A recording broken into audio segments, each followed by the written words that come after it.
Welcome, everybody. We're talking to you live from Ntiva's global headquarters out in Tysons Corner, Virginia.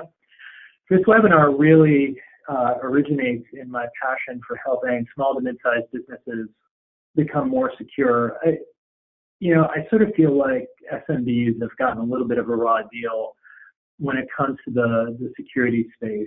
A lot of times their clients expect enterprise-grade security or impose those sorts of requirements on them, but it's really hard for a small business to get the expertise that they need to help make the right decisions about security and even be able to afford some of the security products.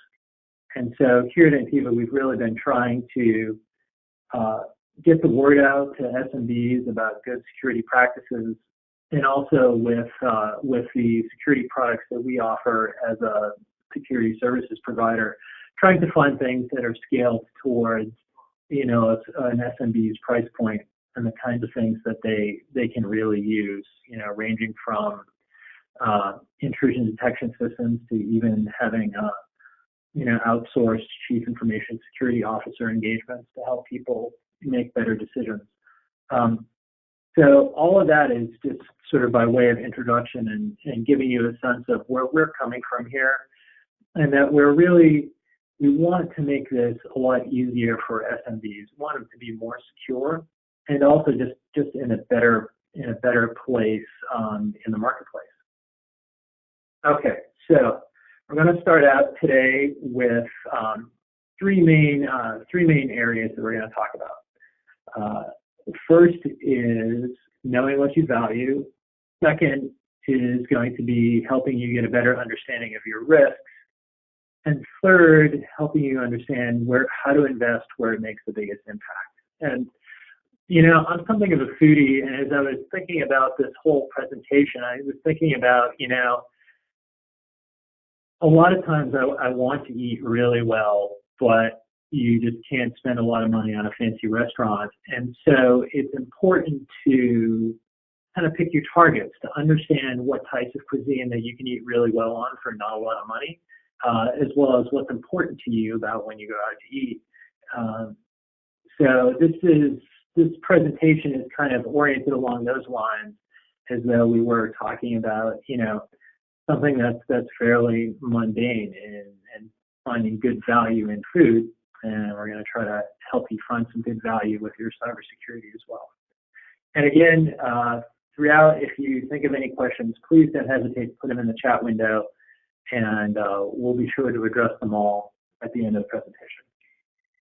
All right, so starting with knowing what you value. The first part really of any risk assessment program and risk mitigation program, and that's really what we're talking about here, is you have to design a security program that addresses your specific risks, and that requires a degree of introspection. So you're going to need to make choices about where to spend your limited security dollars, and you want to spend that money where it aligns with your strategic goals. And we'll talk a little more about that later on, but for present purposes, you need to want to talk about understanding your data. So part of understanding your data this is fundamental to every cybersecurity program, but it's one of the most overlooked aspects of it. And it's probably the least sexy. It's great to talk about intrusion detection systems and advanced antivirus, but people can't steal what you don't have. And understanding, what your data is, how long you need to keep it, and who needs to access it are fundamental to keeping your data safe and your clients safe and your business in a good place. So one of the very first things to do is sit down and figure out, all right, what are my clients expecting about how long I'm keeping their information? Do they expect me to keep all of this information? Is all of this information even critical to our business? Because a lot of times businesses retain data that they just don't need to. And then finally, a lot of times businesses have all of their data open to practically all of their employees, and this is a substantial risk for you And you really want to see how small you can make that group of people. Okay, next, just like you want to understand your data, you need to understand your clients or your customers, specifically what they expect from your security program. And here there's a great opportunity for expectation mismatch. Clients are going to make assumptions about how you keep their data perfectly safe, that you have all kinds of advanced cybersecurity protections in place, and that, but of course, there's no such system. If Sony can get hacked, if the Office of Management and Budget can get hacked, a small and mid-sized business is hackable also, and you want to be sure that your clients understand that you're going to do what's commercially reasonable for you to safeguard their data, but that there's only so much you can do. And I use the term commercially reasonable as something that actually I think that you should talk to your counsel, and if you're working on agreements with your clients, you want to make sure that you have that kind of data, that kind of phrasing in your agreements, because you don't want to promise them the moon and the stars.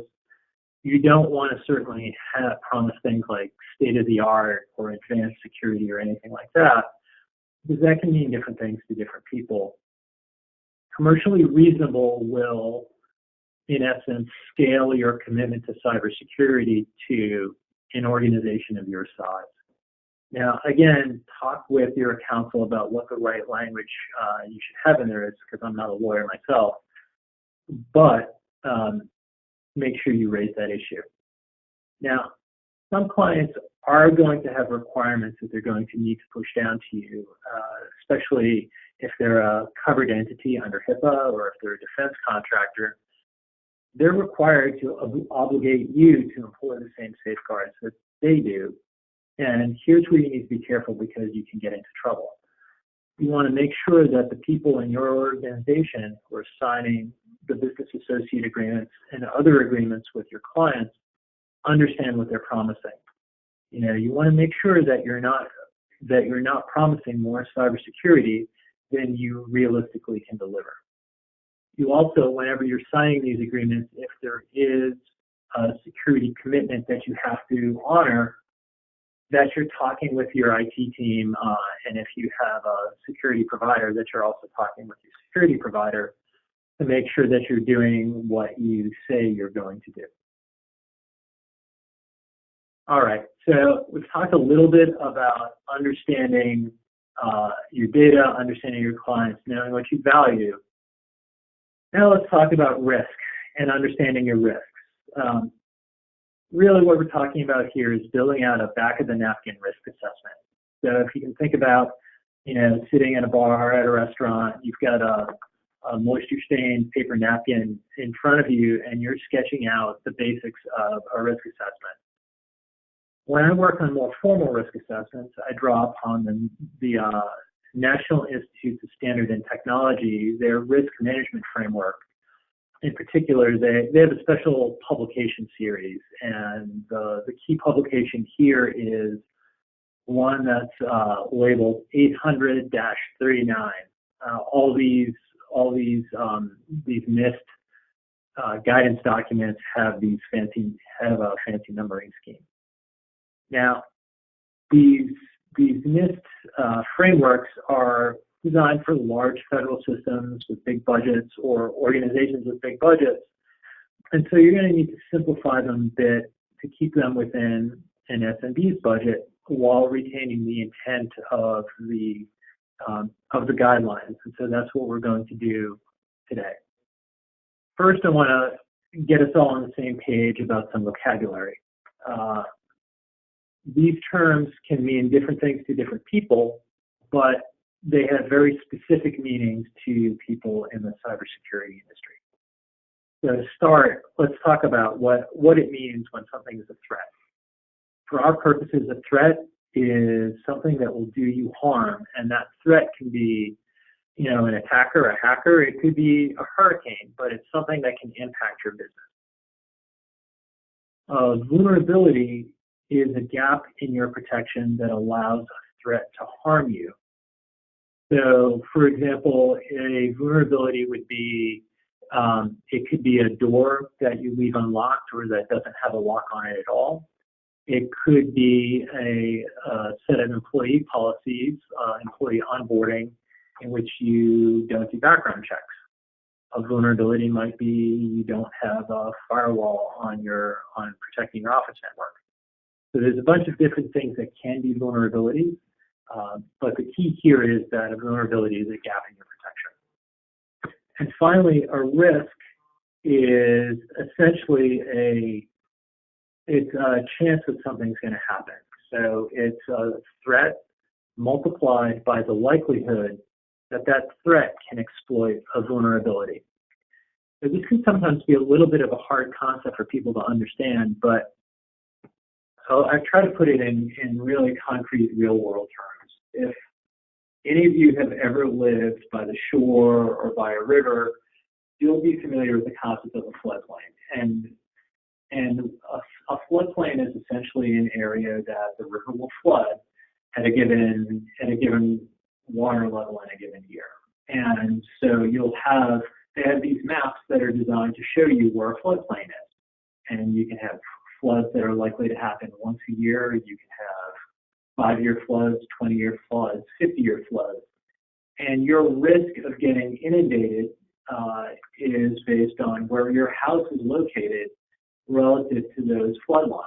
And your insurance rates are tied to where you are in terms of that flood map, and the types of measures that you want to put in place to safeguard your house or your business from a flood are also associated with that. You know, you want to have a very different type of house, maybe one built on stilts, if you're building in a place that's going to flood at least once a year, whereas you might choose to put different protections in place to safeguard your house if you're on a 100-year floodplain, an area that's only likely to flood once every 100 years.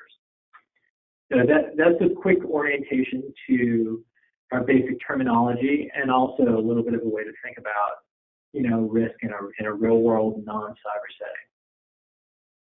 So now we're going to start talking about threat environments. And a threat environment is sort of the ocean that you're swimming in terms of the things that are out there that can harm you. And I want to start by encouraging you to be paranoid, because just because you're paranoid doesn't mean you're wrong. You know, you wouldn't think that a movie studio needs to worry about North Korea attacking it to gain access to all of the confidential emails. You wouldn't think that, you know, a political party has to worry about the Russians going after their email. But those things have happened. It happens all the time that organizations and even military units in places like China are actively trying to steal the secrets of American businesses. And that's something that you have to worry about, and you need to think about who might want your data or who might want to hold your systems for ransom.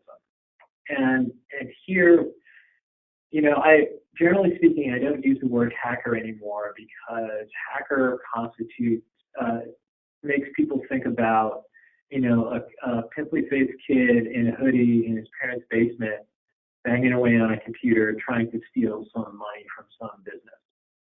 And the reality is much more complex than that. You know, attacking organizations is big business nowadays. You have organizations where, you know, people work 9 to 5 trying to attack business systems and steal data from it. It's a part of life that nation states are trying to steal your information. And I'm not saying that as a way of scaring you. I'm saying that as a way of letting you know that, you know, the threat environment is bigger and more complex nowadays than it was 5 to 10 years ago. The other thing that you need to keep in mind is that your organization could very well be a stepping stone to an attack on another system. So, for example, say you're in an HVAC company, you repair furnaces and air conditioning systems, and an attacker discovers that you repair the air conditioners for the CIA. That's going to make you a target for people who want to try to get into the CIA system, because they'll see you as a potential route because you're a trusted provider for a different target.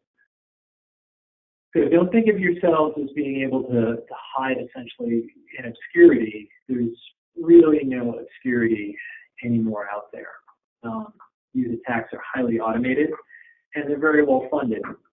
So you're going to need to defend yourself as though people are going after you specifically. The other thing to keep in mind here is that you have both internal and external threats that you need to protect against in different ways. So, an internal attacker might be a disgruntled employee. It might be somebody who wants to take your contact list as you're heading to a new employer. And that's something that you have to protect against in a very different way than somebody trying to gain access from completely outside of your system. Now, you also, while you're trying to understand your threat environment, you're also trying to understand your legal environment. Are you likely to get sued in the event of a breach?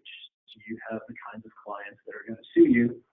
And do you have the kind of data that makes you suable? If you have a couple 100,000 credit card records or social security numbers, that's a much bigger risk for you than if you just have a handful of clients and no real personally identifiable information or financial information. The other thing to keep in mind is, will you lose your business if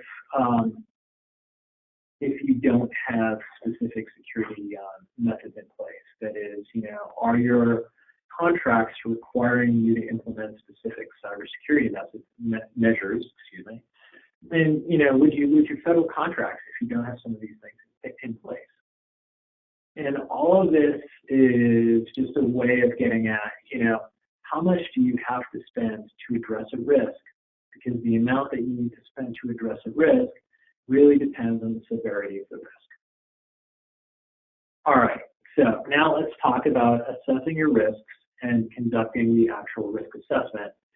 And I've developed a little bit of a cheat sheet for you. So we're going to run through this list of things that you need to think about when you're doing your own risk assessment. And your answers to these questions are going to help you define what you need to protect and how much you need to spend to do it. All right, so let's get started. First, document where your data lives. We talked earlier about how important it is to understand your data, and you need to understand especially where your data is hanging out. Do you have confidential information in your email? Is your email located up in a cloud solution, or is it on a local server? How do people access this confidential information? What kind of info is in email? What about standard files? How you protect your data, the kinds of measures that you put in place, is dramatically influenced by where this data is located and the type of data it is. If you have an Excel spreadsheet that has 50,000 social security numbers in it, you need to really lock that down and make sure that it's safe in a way that you don't need to do if you just have a handful of business contacts that are all in the public domain. Number two, you need to think about who can mean you harm both externally and internally. And we started already talking about understanding your threat environment and understand potential attackers. And here's where the rubber really meets the road, where you think about and document, what am I going to do to make it harder for these people to gain access to our data? And on the internal side, it might mean good background checks. It might be good offboarding protocols. And if you're dealing with external threats, it might be, implementing something like multi-factor authentication or MFA. So it just depends on, you have to tailor your methods to the type of threat. Number three, think a little bit about what can disrupt your business.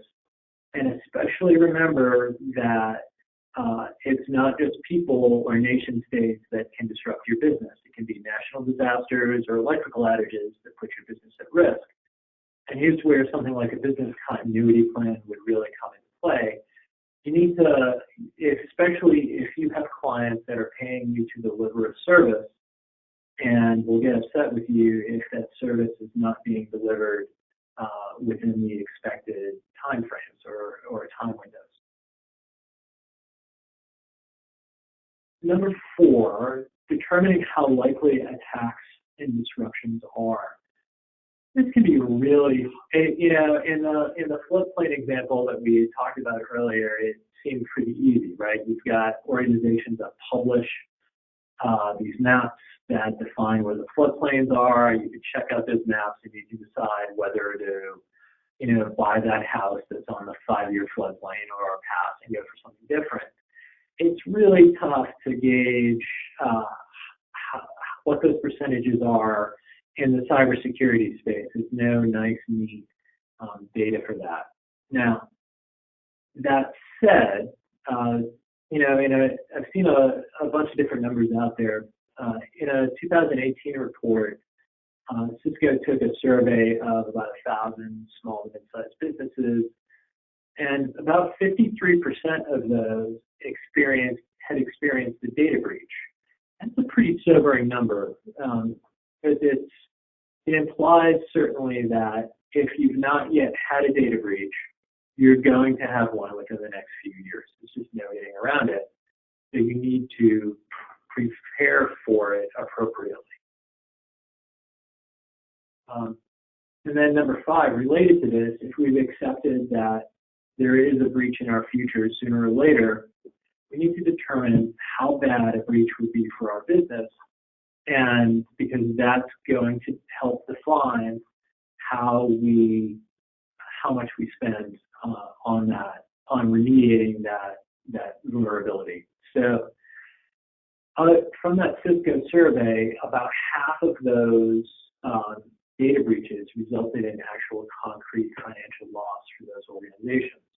And one of the things you need to try to determine is, all right, how expensive will this be for me? In some sectors, it's between the cost of remediating breach is between $180 and $200 per record. So think about that. If you have the records of 50,000 customers, that's a pretty big bill for having that data be stolen from your systems. And so when you're thinking about how much you're going to invest in your cybersecurity solution, you need to try to figure out, okay, how likely is the breach going to be in any given year, or say 5 years? Divide the total cost of the breach by that number of years, and that's a really rough guideline for how much you should spend each year on safeguarding that data. Number 6, we're going to show you a risk matrix in just a bit. But what you want to do is you want to rank the severity of all of your risks on a matrix. So that helps you better understand, just like any good rubric helps you understand, how important a given thing is. And so you've probably used rubrics in a bunch of other areas in your business or in your life. In a past life, when I used to be a teacher, we grade students using rubrics. It helps ensure that you're taking an unbiased, unvarnished look at a set of data rather than engaging in wishful thinking. And the same goes for doing a risk assessment. You want to try to make sure that you're taking a really critical eye at where the danger is. And that really ties into number 7 and talking about taking a hard look at your system and seeing what controls you have in place to head off risks. So a control is something that closes a vulnerability. So getting back to our flooded house scenario, if I'm in a floodplain, I might decide to put my house up on stilts. Those stilts are a control because they'll keep the water out of the ground floor of our house. A control for for cybersecurity might be having a firewall on to protect the perimeter of your network so that attackers can't just get into your systems. So you want to really look at your controls with a critical eye. Are your controls something simple, like just usernames and passwords? Do you have an ability to detect if an attacker is in your network or not? You know, how often do you check your backups to verify that they're good? In other words, look for specifics and don't give yourself an easy out. Look for safeguards beyond the simple and make sure that you're not giving yourself the benefit of the doubt here, because the only one you're ultimately going to be hurting is yourself. Just take a real, not an adversarial look, but take a really sort of sober, clear-eyed look at your overall security situation. And if you feel like that's something that you're going to struggle a little bit with, you know, you can engage a firm like Ntiva or another managed security services provider to help you take a look at your controls and evaluate how good they are. And finally, when you're developing your security roadmap, you want to target investments to where your risk is high, not just where it's cheap to implement a solution. We're going to talk about that in a little more detail in just a minute, but I want to show you a risk matrix first. And if you take a look at this, you'll see that what really has an impact on the degree of risk for your organization is less how likely something is to happen and more its impact. So, you know, you want to keep in mind that if something is going to involve a large-scale loss of data or an extended system outage, even if that's not super likely, that's a fairly high risk for your organization. If something is a low risk but is pretty darn likely, that's something that you may be able to just take a pass on. So, you know, keep this chart in mind. And I drew this actually from the NIST risk management framework to help you prioritize things appropriately. Now that we're talking about prioritization, let's talk about investing for impact. That is, investing your cybersecurity dollars where they're going to make the biggest difference. And again, your goal here, and this is not necessarily to go with the least expensive solutions, but to find the solutions that are targeted towards getting your risk to within acceptable levels. All right, so first thing we're going to do is we're going to talk about the most basic measures, really where everybody has to start, and then I'll spend a little bit of time on the more advanced stuff and offer you some guidance on maybe how you can decide whether you need the more advanced measures. So first, let's talk about, you know, good places to start are due diligence. These are things that if you're ever on a witness stand someplace, you want to be able to say, well, of course we do that. There's sort of the baseline due diligence in the modern cybersecurity space. And some of these are free, or nearly free, which is good news. You know, first, throw stuff out. Please throw stuff out. Attackers can't steal what you don't have. The fewer records you have, the lower your cost of remediating a breach. It'll save you on storage costs, it'll save you on backup costs, and it will reduce your overall risk enormously. You know, you have to keep around the stuff that the law or your contracts say that you have to keep around. Talk with your attorneys about it. Set some baselines for what you need to keep, and then get rid of as much of the rest of the stuff as you possibly can. Two, you need standard antivirus on all your computers and servers, and that antivirus needs to be up to date. You know, I think most organizations probably have this right now, but I want to make sure that, you know, that's on your radar. Three, you need to create clear security policies and make sure your employees understand them. And part of the security policies should be, basic security, security and safety things like how you use USB flash drives. People need to understand how to report security incidents. But just as important is explaining to employees how you classify data and how you handle data of different classifications. That is, you can't say all our data is important, because that doesn't really help people understand how to safeguard the data appropriately. What you need to do is say, we consider this type of data confidential. Confidential data is handled in X way.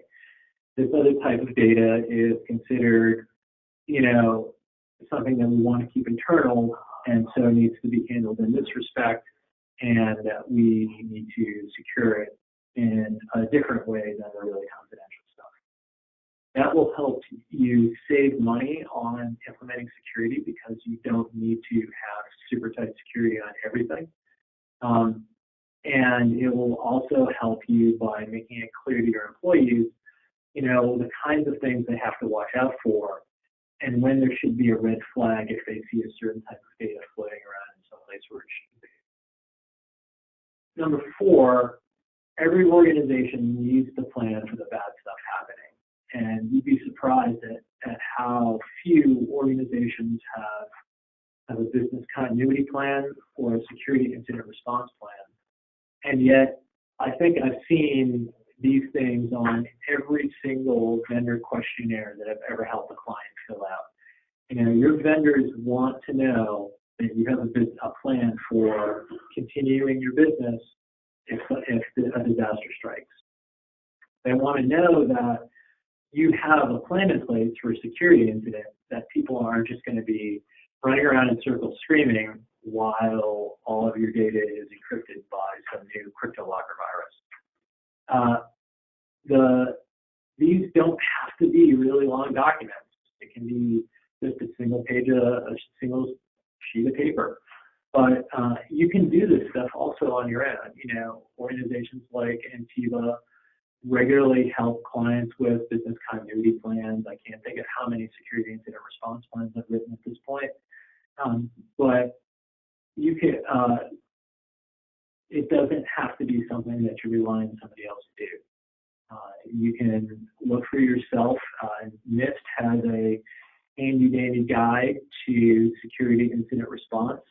It's their special publication 800-61, revision 2, which means that they've gone through a couple of revisions at this point.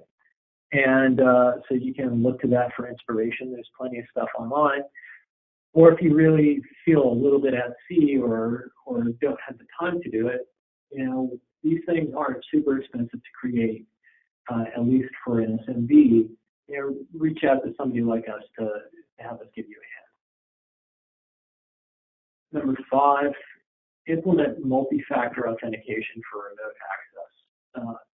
I can't emphasize this enough that something like 90+% of security incidents / data breaches nowadays are the result of successful phishing attacks. That is, somebody tricks one of your employees into providing username and password information that attacker then uses to gain access to your data. Multi-factor authentication makes it extremely difficult for that attacker to use those credentials from a remote location. Some users will object that this is a pain in the butt. None of us like having to enter in that code that the bank sends us to prove that we are who we really are. But this is the only way you can realistically keep yourself safe from an attacker gaining access to your data from North Korea. This is going to save you a lot of heartache. You will see some news reports that say that multi-factor authentication can be defeated. It's true, it can be, but it's really hard to do it, and it has to be really targeted. And just because a security measure can be defeated by a highly sophisticated attacker doesn't mean that it's not, the responsible thing to do for you to implement it. And then related to addressing this issue of credentials getting compromised remotely is educating your employees on how to recognize phishing attacks. You know, as I said, phishing is the main way people are getting access to credentials. That's how they're getting into systems. You need to have your employees learn how to recognize phishing attacks. No matter how good your spam filter is, the phishing attacks are always going to get through. They're incredibly sophisticated. They're fully automated, so there's nothing attackers need to do. That's any great use of labor on their part. So, you know, your best and only real defense is for your employees to really be a tripwire for detecting these attacks as they're happening. All right, so that's all the basic stuff that really is within every organization's budget and is something that every organization should be doing. Now let's talk about the advanced stuff and how do you decide if you need additional security. The first question I ask a client when we're talking about what types of security solutions to implement is, what do your clients require? You know, do you work for the DoD? Do you work for you know, large insurance firms that have very specific security requirements that they want to see? If so, then we'll need to make investments in those solutions. Is a data breach an extinction event, in the word of one of my clients, for your business? You know, if your database is if your client database is compromised and you appear in a news report saying that you've lost 100,000 addresses for your clients, that means you're going out of business. If so, then you probably need to invest a little more in cybersecurity on advanced measures than, you know, a business that didn't have to worry about that type of extinction event. You know, and finally, and this is often overlooked, well, security measures put you at a competitive advantage. You know, a lot of times we think about investment in security as a negative. It's like buying life insurance. It's something that you hope is never used. But you can also use your security investment as a selling point when you are prospecting for new business, because it shows a degree of organizational maturity that you have an actual defined security program, and it's going to qualify you to work with larger clients, because those larger clients expect those types of sophisticated security solutions. And so, you know, the dollars that you spend in advanced security systems may actually pay you back several times over. So, you know, think about that as well. And as you're talking through these things with a security professional, you know, bring that up and make sure that the security professional understands your business, your client base, in addition to your risks. All right, so let's talk about a few specific things. Intrusion detection and response, sometimes called IDR or SIEM. And SIEM, pronounced SIM, is a short for Security Incident and Event Management or Monitoring. And what this does is, this is a system that detects suspicious activity on your network or with your users' accounts and throws up an alert that a person detects and analyzes and then notifies you. So this is good for identifying attacks in their early stages. The next type of advanced solution is advanced endpoint detection and response, also known as EDR. And EDR detects suspicious activity on computers and servers, and in those cases works to automatically block it. And this type of solution is good for preventing viruses and other attacks from gaining a toehold on your systems. And it's especially useful, you know, SIEM is good for safeguarding offices and networks and servers and those kinds of things. EDR is good if you have a really mobile workforce with a lot of cloud resources, because EDR will be keeping an eye on all those laptops that your users have out there in the field. And then finally, the last of these advanced measures that I want to touch on is vulnerability scanning and remediation. So what vulnerability scanning does is it looks for settings or missing patches that an attacker could exploit. And then the remediation piece closes those vulnerabilities. And what this does is it makes it harder for attackers to move around within your network. Typically, when an attacker gains access to your network, they're not gaining access to the best stuff right away. They get control over somebody's workstation, they're getting control over a low-value server, and then they're trying to move laterally from that into another system by exploiting the vulnerabilities on that other system. And if you are closing those vulnerabilities, if you're essentially looking for the same types of things that your attackers are, it's going to make it really hard for the attacker to move around, and it's going to make it easier for you to detect and remove that attacker before the attacker can do damage or steal your data. Okay, so we've been talking about a bunch of different things today, and I know I've moved pretty fast. So what I wanted is to really condense this all into three main takeaways for you. First takeaway, assess your risks. Do that by taking a look at everything from the types of data you have, the amount of data, where it lives, to how likely attacks are to occur, so that you can then design or work with somebody to design a cybersecurity program that's going to address your risks in a meaningful way. Two, you need to secure your remote access with multi-factor authentication. There's no getting around it in this day and age. And then three, you need to train your users routinely to recognize phishing attacks. It's not enough to once a year, a couple times a year, do phishing training. There are lots of free tools out there you can use, and I do encourage you to do that. But know thyself. If you're not going to be sending out these simulated phishing attacks at least once a month, your people aren't going to get any better at detecting these. It'd be like expecting to become a better volleyball player by playing volleyball twice a year. It's just not going to happen. All right, so if you're looking at all of these different measures, you've been listening to all these things, and you're thinking, well, this is all a lot. I don't feel qualified to make some of these decisions on my own, and that's fine. That's why we have firms like Ntiva and other managed security services providers to help you recommend and implement solutions. I'm not trying to sell here Ntiva services in particular. There are lots of MSSPs out there that you can work with.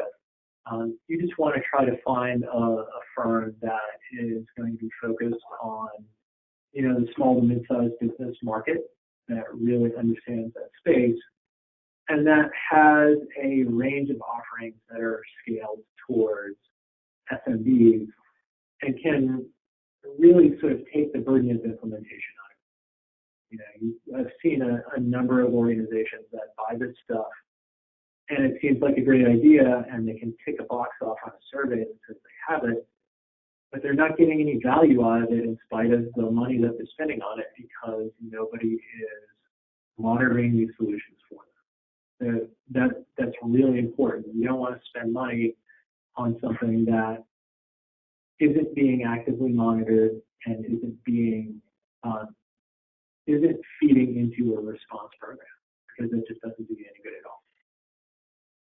Okay, so finally, before I start to answer questions, again, my name is Dave Rossell, and I work at Ntiva, and I am happy to talk with you in detail about your organization and some of your cybersecurity concerns. I love talking about this stuff, and I'm happy to do it either over phone or over email. It's fine. If there's anything that I can do in terms of provide advice or information, I'd be happy to do that. Okay, so we have a couple of questions that have come along so far. First is, how much is a risk assessment? That's a really great question, and unfortunately, the answer is it depends. You know, it depends on the size of your organization, its complexity, and you know how detailed of an assessment you want. You know, you can do for your typical SMB that has fewer than 500 people. A basic risk assessment would be maybe a couple $1,000. If that same organization has a complex IT environment and wants not just a 30,000-foot view of the organization's risks, and but really wants detailed inspection of settings to verify that controls really are in place, it can be a lot more expensive, and that can be a $20,000, $30,000 engagement or more. That involves a whole team of people who are looking at things. So it really just depends. Let's see, another question. How should I know what advanced security system I should choose? Again, it depends. My first response is talk to an expert who can help you out with that stuff. You can make some recommendations. The other thing that I would suggest is, if you have a really mobile workforce and a minimal internal network where no real data lives, look hard at an EDR solution. If you have a traditional office and traditional file server, or you have contracts that require this stuff, you want to look pretty hard at an SIE solution. And again, the legislative environment or the regulatory environment also matters because, for example, HIPAA requires annual vulnerability scanning, and I believe the SEC/FINRA also require regular vulnerability scanning. Okay, next question. What's my opinion on cybersecurity insurance? That's a really great question. I think the insurance is a good thing, but the devil is really in the details. There's been some high-profile court cases recently with businesses suing their insurers for non-payment.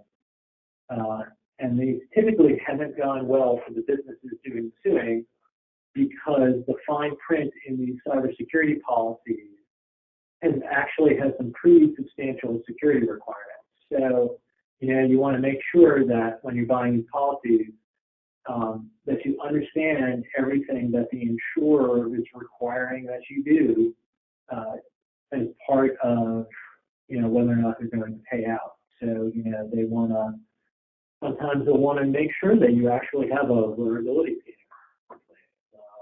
Insurer may require that you do, that you have an SIEM solution or intrusion detection solution in place. Have your attorneys go over those agreements really carefully, and look at all of the terms and conditions. A lot of times you'll see just a single sheet or two sheets that just define what the payouts are, but that's not the legal language, and you have to get the full legal language with all of the requirements and go through them when the fine-tooth comb. Okay, well, I don't see any other questions at this point, so thank you all very much for attending. Again, if you have any other questions that you think of later, please don't hesitate to write or to call Ntiva. Thanks again.